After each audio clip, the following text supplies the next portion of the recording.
Hello everyone and welcome to Build and Thrive, the podcast that's dedicated to improving the health and the happiness of the construction industry. My name's Jennie Armstrong, your host. I am the founder of Construction Health and Wellbeing.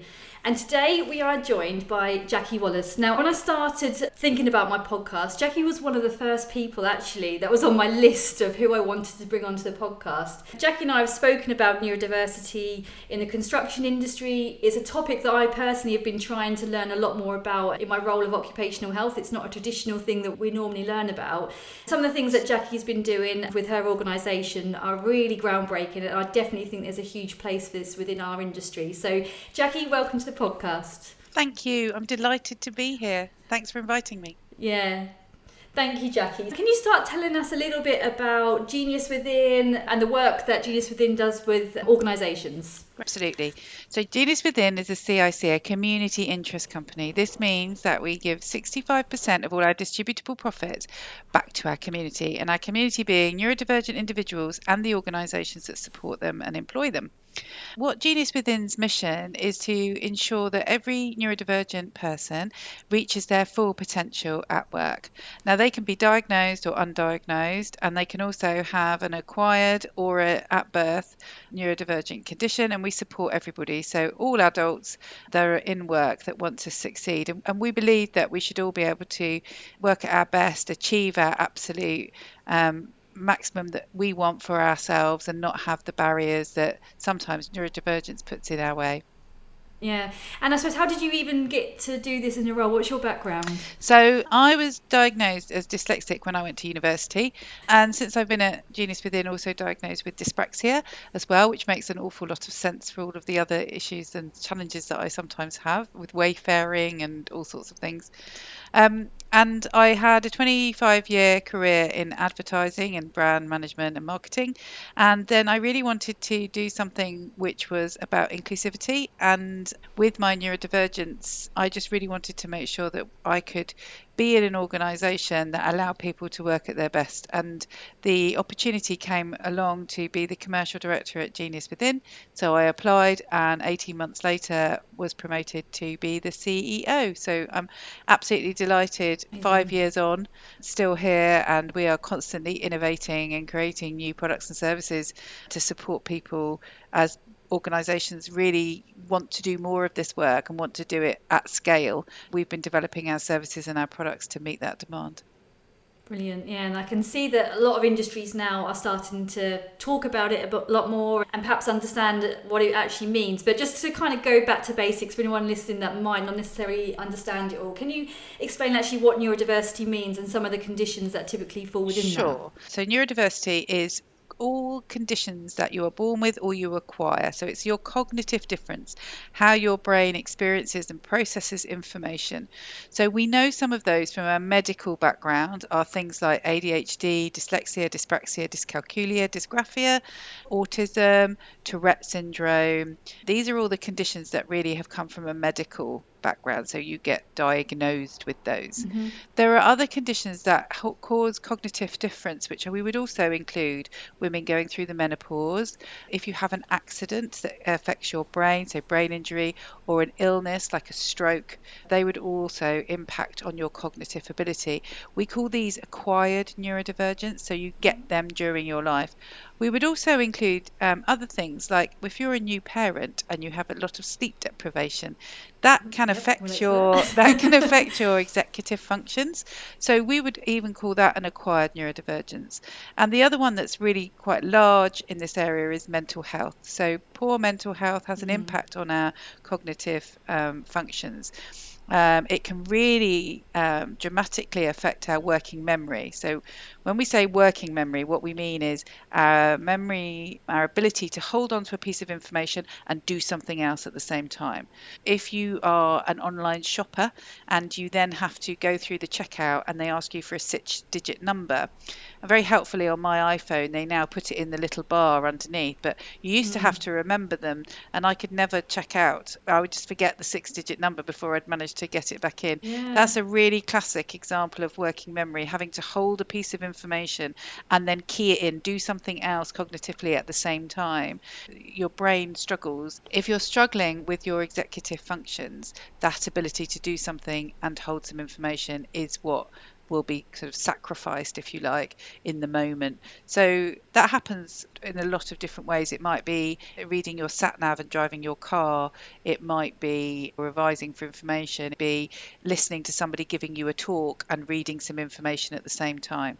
Our cognitive ability, our brain's ability to process information covers a huge array of situations, and they can be long term. So if you're born with a condition or you have an accident that means you can't get better from it, they can be really long term, permanent, or they can be short term with a child that doesn't sleep and is giving you sleepless nights. Hopefully that is short term, and you would get your sleep deficit back and your memory and your executive functions would come back. It can be temporary and it can be long term, but when you're in that moment and you are struggling, there are lots of things that you can do, and we support everybody, whether they are formally medically diagnosed or whether they believe they are struggling, or if they've got one of these temporary conditions where they just feel they might need a little bit of extra support. Everything that we do really has been created to support whoever you are to be able to work at your best using very simple techniques.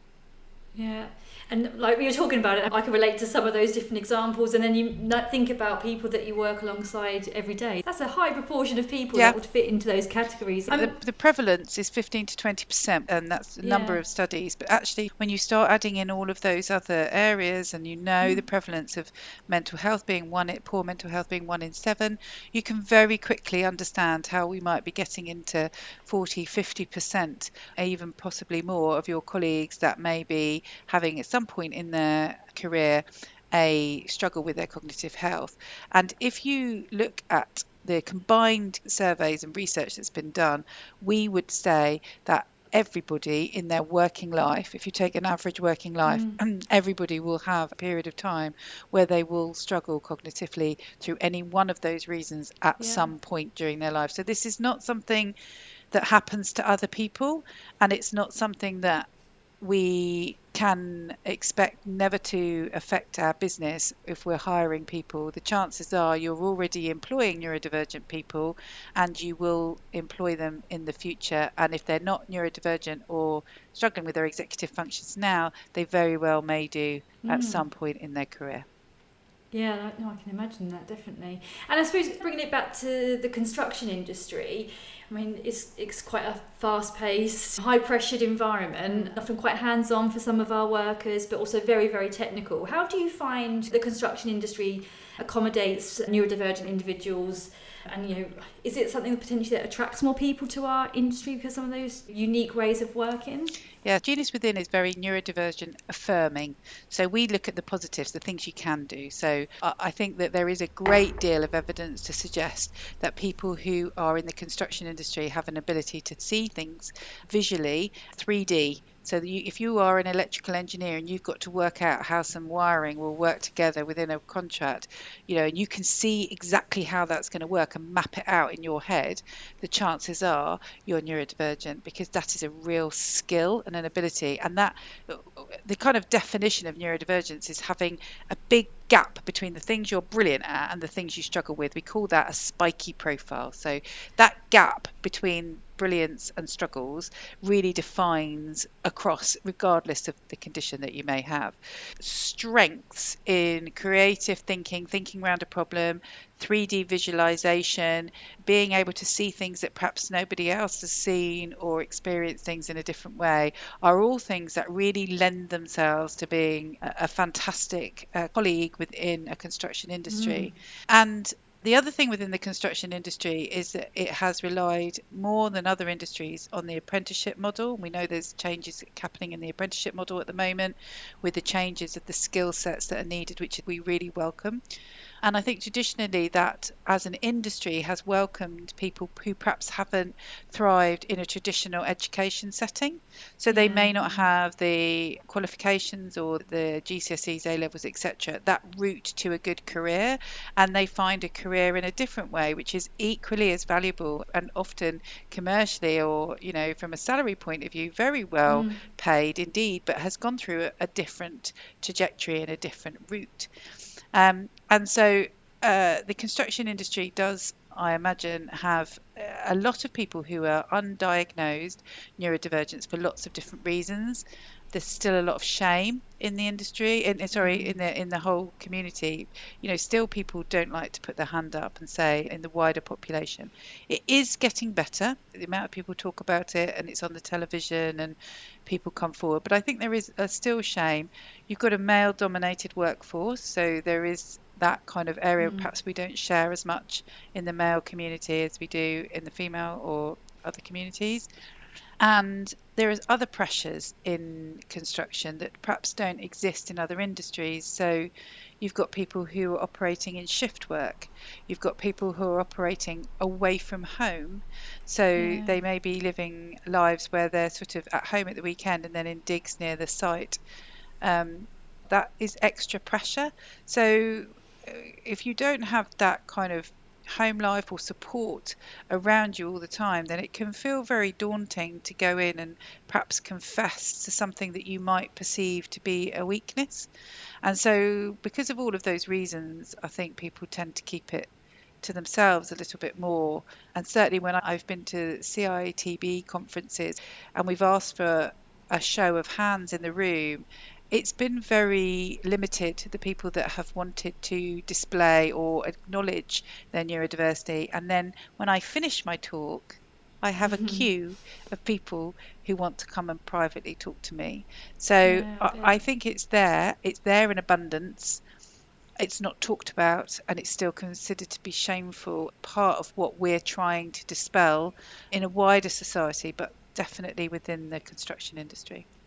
Yeah, definitely. I mean, I can think about people that I've met in my career, and particularly like when they start in a new job, the last thing they want to do is disclose all this new information and then be treated differently. So that I can see that there's so many barriers that make that possible. Yeah. One of the things that we like to talk about on the podcast is evidence-based practice, and you've thrown in a few stats already, which I absolutely love because it just helps to kind of validate the key facts that we're talking about. And when we started chatting, you sent me a piece of research that was done about construction. Do you want to share some kind of key things that came out of that, because I think it's really interesting for listeners? Absolutely. At the end of 2023 we got this. It's a piece of research done by the National Federation of Builders in collaboration with the CITB, and what they looked at is the prevalence of neurodiversity in construction, and they ran a survey. It is incredibly informative. You can download this survey, and we've got some links to share with you afterwards. We'll so interestingly, I said earlier that the prevalence is 15 to 20%, so 1 in 5 of the general population. Well, what this survey found is that 1 in 4 construction workers were identifying themselves as being neurodivergent. So that's a lot, that's 20% higher than in the rest of the population. So we've talked about some of the reasons why that might be, but I think that's really interesting that whilst there's still this perceived stigma of disclosing at work, when you're writing a survey quietly on your laptop, people are willing to share. ADHD is the most common condition of the people that they surveyed, accounting for 54% of the neurodivergent workers that they talked to. Wow. And interestingly, 3/4 of everybody that started at work was never asked about whether or not they thought they were neurodivergent during their onboarding or their hiring process. So it's an unspoken area. People are thriving in spite of things, not because of. But what they found is also that being neurodivergent made people more likely rather than less likely to want to work in construction. So that's really interesting. So even though they weren't asked about it at their interview, 34% of the neurodivergent workers that they spoke to said their condition made them want to work in construction more, compared to only 5% who said they wanted to work in construction less. So that's incredibly encouraging. And also 67% of all construction workers said they believe the industry is able to support neurodivergent people. So that's incredibly encouraging and supportive. So we know there's challenges, but we know that there are opportunities as well. And really the key findings and the key kind of like outputs of this is they go through, it's really interesting, and I really would encourage anyone who's interested in this subject to download and read the survey results. But actually the output of it is we need to have more awareness, we need to have more openness, we need to have conversations like this, we need to destigmatize it, we need to make it part of our everyday working routine, that we can think about when we're communicating, how we communicate. If we're going to put things in writing, we think about using 1.5 times spacing and use it in a dyslexia friendly font. That doesn't cost anything. You have to choose a font, and a lot of them that are in Microsoft are dyslexia friendly. If you put signs on your site, and I'm talking more about sites. I know lots of people working in offices that work in construction, but they're very well catered for. Often we talk about people in office work a lot, so I am focusing more on site workers. But if you are putting wayfaring signposting up, you've got to think about the communication that's on there, how you're going to communicate and in what way, images and words being very clear, and also repetitive information. So neurodivergent people often will need information repeating a number of times to process and learn and be able to engage with the information, especially if there's a lot of it. So perhaps if you're going to do a toolbox talk or you're going to do a safety briefing, you have it split into different parts, clearly signposted. You might repeat it at the beginning and the end of a shift. Let's think about how everyone's going to absorb that information, because if it's a safety briefing, what harm is there in doing it twice, right? There is nothing wrong with that. And when you're talking, I'm thinking, well, those 80-page documents that we get construction workers to sign to say, have you fully understood the risks involved with your job? And actually, often the font isn't thought through. It's squeezed in to try and fit it into a format and a template for a document, and it's definitely not something. And I mean, again, even from thinking from some people that English isn't their first language, we could do better from, but we don't even think about it. I mean, I think that's a really good point. And I think often when we talk to people, the second language thing is something that comes up more frequently than the neurodivergent need, actually. It's like people from different countries, and which also needs consideration. But very rarely do people come forward and say, what if they're dyslexic? And, statistically, they're very likely to have a neurodivergence based on this survey. And actually, we need to make sure that we're giving them the information in a way that they can process it. You can voice over documents and slides very easily. So if you are sending out an 80-page document, can somebody summarize that content and voice it over? We've got AI systems that can give you 500-word summaries, and you can provide an audio version of those very simply and often within the price of your software package. There really isn't an excuse not to do this anymore in a multiple different ways, and everybody is different as well. There's no point me sitting here and saying all dyslexics can't read, because I'm dyslexic and I can read. There's 8 types of dyslexia. I don't know if you knew. No, I didn't know that. But mine's more auditory than visual. So other people who's more visual dyslexia will have a difficulty with that. It would take me a long time to read an 80-page document, but I could do it. I'd find it exhausting, but I could do it. Whether I would understand all of it in the way that you want me to is a different question. But there are lots and lots of things that we can do that encourage people to be able to understand the information that you're giving them in the way that you want them to. It doesn't matter, actually, if they're disclosed as neurodivergent or not. The purpose of what you're trying to do with that document is to share that information. And you want those people to be able to understand that information. And much like in the physical environment, we talk about the drop curb effect. So you drop a curb to allow wheelchair access, but it also supports the mother with a pram. It supports the person with a broken leg who's walking with crutches. So if we follow best practice for helping people understand because of a neurodivergent condition, we also support other people who may also struggle for other reasons in processing large volumes of information. They might be busy, they might not. As you say, a different language. There's lots of reasons to do it. It's good for everybody. Yeah, I can definitely see the benefits. And as you say now, that especially with technology, I can imagine that's going to play a huge part in trying to improve this space. One of the things I really do want to touch on, though, on this podcast, we've spoken a lot about the mental health agenda and particularly the stigma associated with it. What are some of the things that you've seen organisations do to try and challenge some of the stigmas and trying to encourage that more open culture? We were talking before we came on about the statistic of death by suicide in the construction industry, and you said to me it was about 3.7 times 7, more than yeah, the nearly national 4 average, times. Yeah. which is huge. Now, if we look at that as high statistic, and look at the reasons why, and we understand the intersection between people, they're more likely than the average population to be neurodivergent, and they're less likely to talk about it, and they're likely to live away from home, and they're more likely to be on shift work or around time pressured projects that have got very heavy deadlines, and physical work, which is very tiring. The combination of all of that, we understand how mental health can really be challenging for this population in this industry. I'll go back to the CITB conference that I went to. There was an organisation there called the Jack Lewis Foundation, who are based in South Wales, named after a young man who did die by suicide from the construction industry. And his father-in-law has started this charity, and it supports young people in the construction industry and gives support outreach work to people who just need to talk, who are in the aftermath of a death by suicide, or for the young people themselves.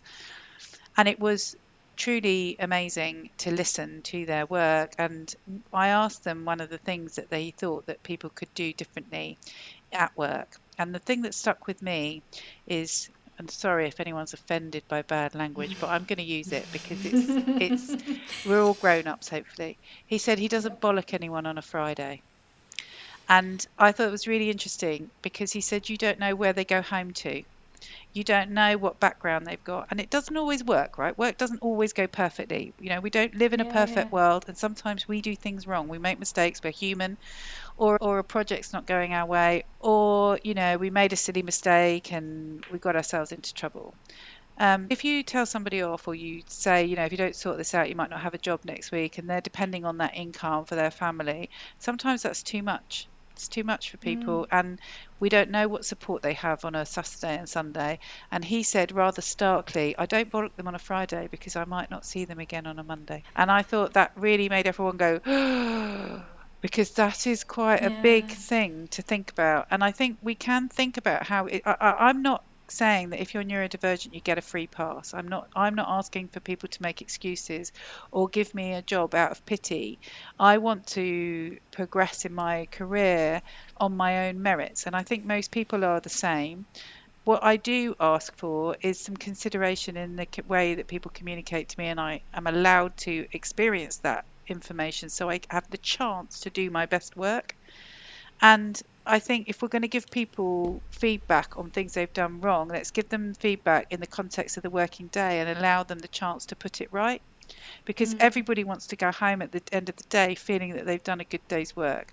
And if you've made a mistake, the chance to put that right. And you can't do that if you get that telling off at 4:30 on a Yeah, Friday. yeah, And I think yeah, that really stayed with me. So how we communicate and when we communicate, let's not give people a free pass, right? But let's think about how we give that information and understand the impact we have on people when we give them that information. yeah, And the other thing he said, just on talking about it, and that shame aspect of being able to say that you're not doing very well, because it just sounds a bit weak, and people are like, I don't want to say that I'm not doing very well. He asked them to give him a number between 1 and 10. So tell me how you're feeling on a 1 to 10. 10 being great, 1 being terrible. And then if people say they're a 5 or less, he feels that he wants to do something with them that day before they go home. So at least they go home as a 6 or a 7. And that yeah, yeah, takes out that need for you to kind of express in words, perhaps in areas that you might find difficult to talk about. And I found both those examples really practical, but very insightful for somebody who's lived at the sharp end of that terrible outcome of what happens when we have a poor mental health episode. yeah. And yeah, just thinking like, are you okay? Yes, I'm fine. Kind of conversation. But actually, what's your score today? Are you out? How would you rate it out of 10? Far more easily accessible and relatable. Yeah, I really like some of those practical tips. One of the things that's kind of is playing in my mind a little bit, I keep thinking about what the construction industry is like, and we touched on it a little bit already with kind of onboarding and recruitment, and we see a big churn. One construction worker might be on one job one week and then is going to another job another week, and what you've spoken about there is someone who's a really good manager who really starts to understand their teams and engage in those conversations. But is there anything you think that you've seen that works well for new starters or onboarding or induction type programs to try and help start to break down some of those barriers and understand their people better? Yeah. I mean, first of all, everything that you do from the minute you meet your potential new employer in your interview process, right the way through to them being a member of your team, needs to be the same experience. So, first of all, I just say that because I know that's really obvious, but sometimes we have different teams working on different bits. So, you might have a really great talent acquisition team who really go out of their way to ask if people need adjustments during the interview process, and they have a great inclusive interview process, and then they turn up at work on day one, whether that's in an office or on site, and it's not there. That level of care and understanding hasn't been transferred. So first of all, I would say sit down together and look at what you do to people from the minute you have a conversation with them. Inclusive recruitment processes give people questions before they interview them. We've been doing this for years. Big organisations are picking up on this now, and lots of organisations are doing it. And people say, oh, it's not fair though, is it? Well, it is fair if you give it to everybody. And unless the thing that you're testing for is someone's ability to think on their feet of a good answer, which it might be, right? So I might keep a few questions back if I was interviewing a salesperson and I wanted to check how quickly they could think. But almost for everybody else, in an interview, what I really want to do is find out whether they can do the job. And I'd like them to think in advance of some really good examples. And we know from research, I mean, we've known for many years, I can point you to a number of studies, that interviews are a very poor proxy for success in a job. So we know they don't work, but we still do them. So if we are going to do them, let's give people interview questions beforehand so they can think about it. Our preference is to give people skills-based work experience. So ask them to come and do something and show you what they're good at doing rather than tell you, because typically neurodivergent people are not very good at sharing what their strengths are, but they might be able to show you how good they are. So that is a much better experience. And then when they come on board and they start, there's often a lot of information to take on when you start a job. You're mentioning an 80-page document or a safety briefing, a particular equipment, the new place that you have to go to work, so where you have to park your car, how do you get on site? Some of the larger sites, you get bussed in from an outside car park. Oh, you've got to find your way through all of these things. So how do we make that as easy and straightforward as people? Can we give them information before they start? Could we give them a pack that says, you will be here, you'll get picked up by this person? Could we buddy people up? So they've got a manager, sure, but could somebody else who's a similar level or grade to them be their buddy that just says, listen, everyone goes to this cafe for lunch, or if you haven't got the right hard hat, you need to go and speak to this guy over here and he'll give you the proper equipment. That type of stuff. I mean, hopefully safety equipment is not informal, but who do I ask? I know I got told this morning, but I don't want to ask my manager again because they're going to think that I'm really silly because I've forgotten it. So can we give people access to that information in a way that they feel easy to establish? So buddying is a really good idea. And I would suggest early on plenty of check-ins. So we do a 4-week kind of onboarding process. So there's a different focus for each week. So some is more kind of policy focused, some is more cultural focused. So how we go about things here. Some is more kind of like our more informal, fun aspects of things, and then some of it's more kind of like what happens if kind of Q&A stuff. So what happens if you're ill in the morning? What happens if you suddenly want a short term day off and something happens at home? All of those questions that people always want to ask, but perhaps it's not formally written anywhere. So as much of that information and as much clarity and information that you can give people, neurodivergent people need and appreciate clarity. So I think the more you can give, the better. Will give a better experience and a better likelihood that that person will do well. Yeah, I was just thinking that, yeah. But again, coming back to your previous point, for anyone, whether you're Yeah. neurodivergent or not, probably those experiences are what would be a great onboarding process for everyone. I suppose my last kind of question, I suppose, is there any, like, if you were to give like your top 3 things that organisations should think about to try and start moving forward with understanding and supporting neurodivergent people, what would you recommend? So interestingly, the research that we've talked about before, that the one big thing that they talk about at the end is awareness. And from that research, the CITB funded us and Interclass to create a set of e-learning and workshops for Amazing, anyone yeah. in the construction industry to Completely free. completely free. They've Wow. paid for them all. We've developed all of the materials, and they've all been made for the construction industry. So there's 2 types of e-learning. One is general, what we talked about before, what is neurodiversity. So there's one set that just covers that. And then there's another set that is for managers. So really digs into those skills that if you've got neurodivergent people in your teams, how you can have good quality conversations with them.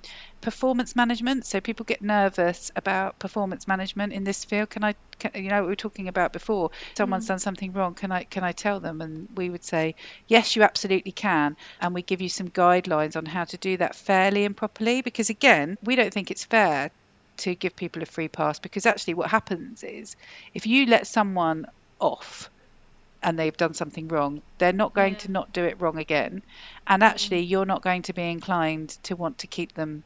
So it's not really doing them any favors, but there is ways of telling and talking to people so it's nice and clear and they have a chance to put it right and do their best. So it covers all of that gnarly, difficult skills situations. So Yeah, that's yeah. 2 lots of e-learning that you can download and watch. And then on top of that, we've got live workshops, so group workshops that you can turn up to. They're all over the country, and there's some virtual, so if you don't want to leave the comfort of your own office, you can turn up to. They are all listed. We'll give you the link that you can share out, but they're all on builders.org.uk/neurodiversity. If you go on there, you can sign up to any of these, and they're all completely free for you to go on. So Wow. I would encourage everybody to embrace that free resource. Make yourself and your teams aware of this whole subject and start to destigmatize and normalize the conversation. Because listen, if you've got somebody who's on site and they are neurodivergent, yes, there's going to be stuff that they find harder, but you know what, there's also going to be stuff that they do brilliantly. And let's Amazing, yeah. embrace those strengths and see them as the positive things that they are, rather than focusing on all of the negatives. Well, they can't do, yeah, absolutely. Brilliant. Brilliant. Thank you, Jacqui. And I suppose, is there anything else that you'd kind of, any final bits of information or key takeaways or resources that you think organisations should be aware of? So what I would say is I'd do a little plug for Genius Within, if I'm allowed. Oh, you absolutely are Um, allowed. That so, was my next question. so we get a lot of individuals come to us via occupational health or via access to work grants as well. So we offer coaching. So workplace coaching is incredibly successful. So if you're struggling at work, our coaches help you with strategies that improve your performance. So people rate themselves as increased in their performance by 75% after Wow. coaching with us, which is huge. And we also do lots of training separately, and we do consultancy. And then the other thing that we've got, which we haven't touched on, is a online tool called the Genius Finder. And what the Genius Finder does is it's very practical. It's not a personality test. It's asking you 66 questions about the things that you do every day in your job, and what you find hard and what you find difficult, and it gives you an immediate spiky profile. Those profiles we're talking about. So if you've wondered Yeah, what your yeah. spiky profile is, if you take it, it will instantly tell you. And then it will pull from a library of 430 strategies, the strategies that will work best for you based on your answers. And you can buy that yourself without going through your company, because nothing in those strategies requires a change of policy or expensive equipment. So you can buy that off the shelf, and I can give you a link for that as well. And that's £42 per license. So it's pretty available to anyone. And if you're an organisation, you can come and talk to us, and we do bundles of those deals, and we do a whole organisation. Everybody can have it in the organisation, unlimited licenses, which start from £10,000. So if you're a huge organisation and you want everybody to be able to work at their best, not just waiting for those people to hand raise and say that they are struggling, because we know from everything that we've said so far that isn't happening. So let's not wait for people to break and feel that they're in trouble. Let's give support to people right up front, put the tools in the hands of the individual and let them sort of self-serve that support. And then if they do need any additional support, then they can go through the normal routes, like going to occupational health, like getting workplace needs assessments and all the other more formal adjustments and assessments processes that will exist. But the majority of people will find enough in that platform that will be able to support them to work at their best with little hints and tips that will work brilliantly. I've got one. Can I just share you one strategy which I absolutely love to finish off with? Please do. And again, it's a site-based one. So you are on a site and you've got to fill a form in. So it might be a safety audit. It could be, working out your progress of your site. It's very noisy. There's lots going on. We can't tell you to go on site wearing noise-cancelling headphones. It's just not going to work. What we suggest you do is you find a wall or to stand against, because immediately you cut down both auditory and visual interference by a half. So instead of having 360 degrees of distraction, you go to 180 degrees of distraction. That's just where you place yourself.